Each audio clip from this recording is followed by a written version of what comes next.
प्रभुं प्राणनाथं विभुं विश्वनाथं जगन्नाथनाथं सदानन्दभाजं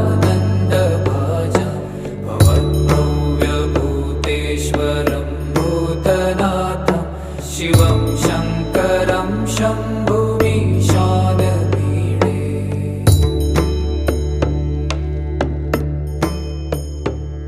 गले रुण्डमालं तनौ सर्पजालं महाकालकालं गणेशादिपालं जटाजूटगङ्गोत्तरङ्गैर्विशालं शिवं शङ्करं शम्भुमीशानमीडे।